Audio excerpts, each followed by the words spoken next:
Israel pasa por una de las semanas más complejas a nivel diplomático desde que empezó la guerra contra Hamas, y no precisamente porque Chile haya decidido retirar a sus agregados militares en Tel Aviv. Pero si ese país lo tiene difícil en ese frente, es inconmensurable con lo que se vive actualmente en Gaza. El 2 de marzo pasado, cuando expiró el cese al fuego, Israel no llegó a acuerdo con Hamas sobre la entrega de rehenes. El gobierno de Benjamín Netanyahu detuvo la entrada de todos los bienes a Gaza: alimentos, benzina, productos básicos, remedios. Y junto con eso cortó el suministro eléctrico, impidiendo por de pronto el funcionamiento de las plantas de desalinización y las bombas de agua. Se convirtió, ya había habido algunos bloqueos previos, pero este ha sido el más largo desde el comienzo de la guerra, tras el ataque de Hamas el 7 de octubre de 2023, y lo que tiene a los 2 millones de gazatíes al borde del colapso y la hambruna, como han reportado distintas organizaciones internacionales. Al mismo tiempo, eso sigue los bombardeos, como el que se anunció ayer, que aparentemente mató al nuevo líder que tenía Hamas, Mohamed Sinwar, o el que la noche del lunes fue contra un colegio que servía como refugio y en el que murieron más de 30 personas, 18 de ellas niños, entre ellos todos los hermanos de Ward Halal, de 6 años, y la única hija que sobrevivió al ataque, en que también murió su mamá. No está claro si tenía 4 o 5 hermanos. Murieron todos, murió la mamá y el papá quedó internado muy grave. Hambre y muerte son las únicas noticias que llegan desde Gaza hoy día. Eso es el reporte.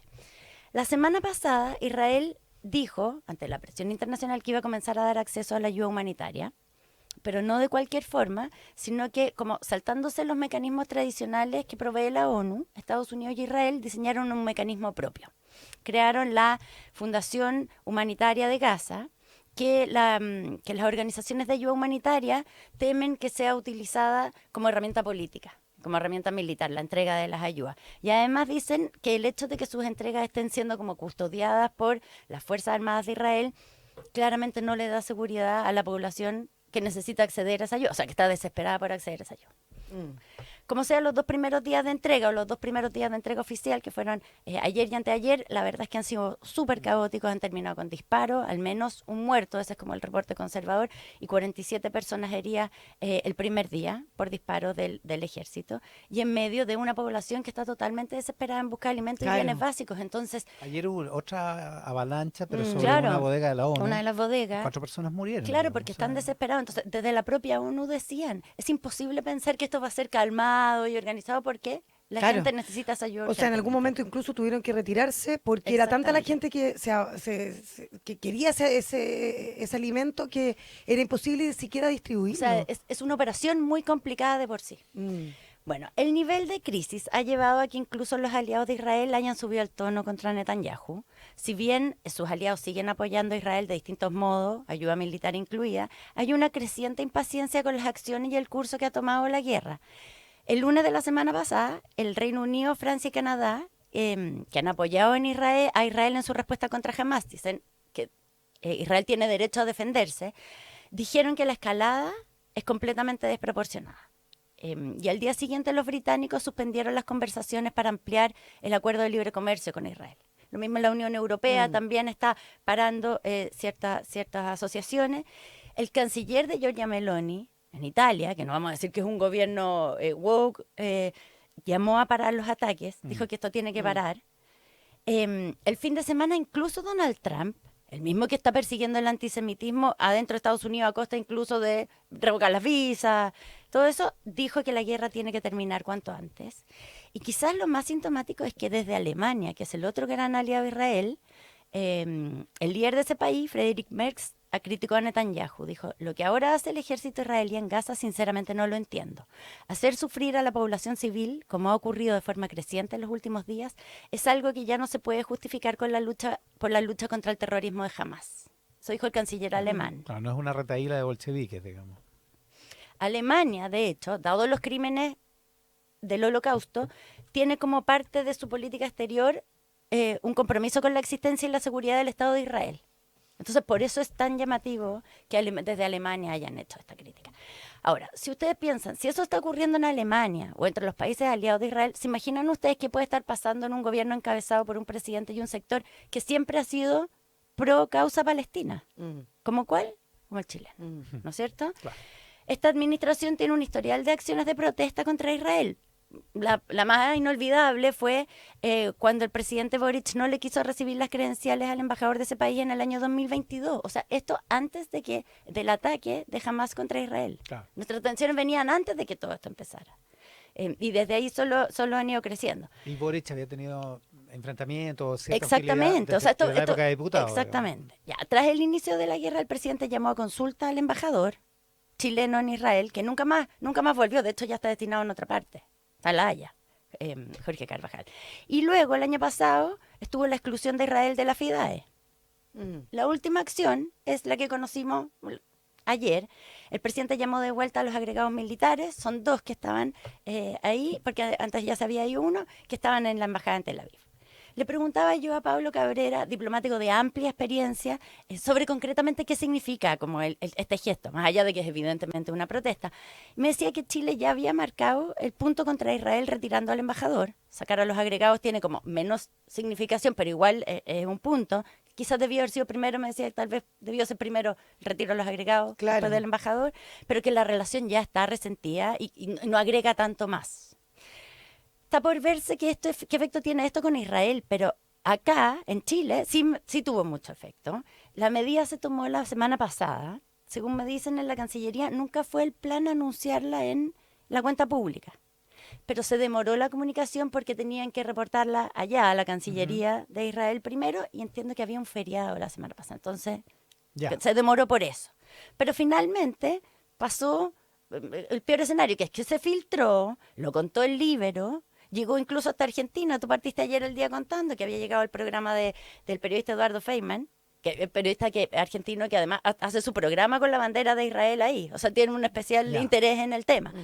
Y entonces, tanto allá, como en Argentina, como acá el Líbero, se planteó que era la antesala de un anuncio de ruptura de relaciones con Israel.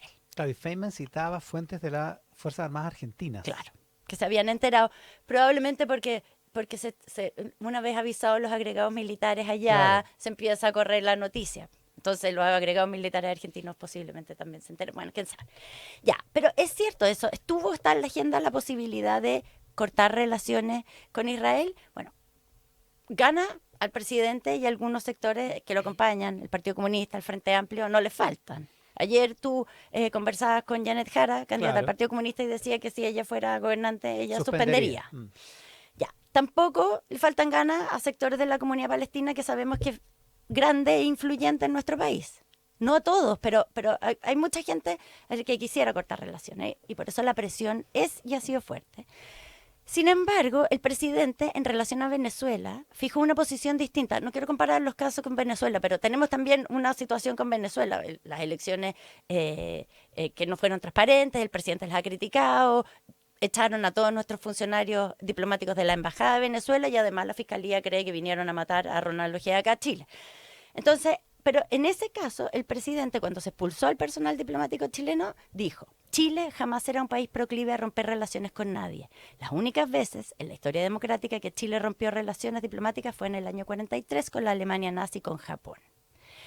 Y una de las razones por las que se evita romper relaciones es porque esto puede terminar siendo sumamente costoso para la población de chilenos los chilenos emigrantes en el otro país. Por eso es que la Embajada de Chile sigue tratando de funcionar como sea en Venezuela, porque la población chilena, lo mismo en Israel. O sea, es una medida que es complicada, tiene muchas consecuencias porque puede dejar a la gente, a los chilenos de manera muy vulnerable. Igual contó ayer en las respuestas de las autoridades con respecto a si se iban a romper relaciones o no con Israel, hubo como una respuesta como con ambigüedad programada. El ministro del Interior dijo: no es prudente especular, las decisiones que ha ido tomando el gobierno a través de la Cancillería han sido anunciadas y por lo tanto lo que se puede informar es esta decisión precisa. Y después el canciller habló en la tarde, dijo: la verdad es que no quisiera especular sobre medidas eventuales a adoptar. Esto dijo el canciller Van Claveren, que sacó yo limpio, que si bien no se evalúa en lo inmediato, no es como una decisión que se fuera a tomar en lo inmediato, no se descarta de acuerdo a cómo evolucione la situación. Claro, pero con evolución, no es que no se descarte porque en 48 horas la vamos a tomar, digamos. Eso es como, claro. no está, siempre lo que me dijeron es, no está en la agenda por ahora. Siempre vino la palabra pero por si ahora. pasa algo, se puede volver a la agenda. Ya, esto tampoco implica que se cierre el capítulo, si bien en el Frente Amplio, al menos en el sector que no es el más radical en este tema, entienden que No esperan que anuncie el presidente en la cuenta pública un quiebre de relaciones, si esperan algún gesto. O sea, si esperan que esto se mencione, claro. se incluya de algún modo. El candidato de ese sector, Gonzalo Winter, pide un embargo de armas. Hay también un proyecto de ley desde hace un tiempo que prohíbe la importación de mercancías, bienes o productos provenientes de colonias o asentamientos en territorios ocupados considerados ilegales. Por ejemplo, que se le pusiera urgencia. Lo que pasa es que el proyecto parece que quedó bastante mal redactado. Eso es Ya, como, ya, este es un problema, es muy digamos. amplio, no quedó bien redactado, pero como que hubiera alguna clase de gesto. Perdón, embargo de armas, ¿le vendemos nosotros armas a Israel? No, es que ellos, nosotros más bien somos, por eso lo que pasa es que ¿Cómo vamos a hacer embargo? España ha estado promoviendo esto, pero es raro, curioso el embargo de armas, no comprarle más armas o ponerle aranceles, Claro, pero yo creo que es de vuelta, claro, no comprarle más. eso es lo que ha propuesto el candidato. No es la enmienda Kennedy Claro. de Estados Unidos contra Claro, Chile. digamos. exactamente. En el caso de España se entiende. Se entiende, claro. Bueno, pero acá, por otro lado, hay quienes temen que las decisiones del gobierno, que solo siguen tensionando la relación con Israel, puedan tener implicancias para nosotros. En temas de defensa, el ejército sí tiene dependencia de algunos software de Israel en algunos temas, o que afecten nuestra relación con Estados Unidos cuando tenemos conversaciones bien delicadas ocurriendo con ese país con respecto a los aranceles, que es otro tema totalmente distinto, pero ya hemos visto que los temas arancelarios y tarifarios se están usando para lograr otros objetivos. Claro. Igual Con los como que otros pareciera países. que incluso Trump está tomando cierta distancia con Netanyahu, ¿no? Efectivamente, bueno, ayer también le dijo a Netanyahu, no se te ocurra invadir Claro. Irán, que es otra historia también que está ocurriendo. Hay una negociación con Irán y Israel cree que este es el momento de bombardear Irán, porque nunca ha estado como más vulnerable. Y además Estados Israel Unidos le dice ayer momento. Volvió a bombardear los hutíes, o sea, tiene harto flanco. Tiene harto flanco, sí. no me alcanza el tiempo. Y al mismo tiempo, hoy anunció la mayor cantidad de autorizaciones para asentamientos en Cisjordania de toda la historia.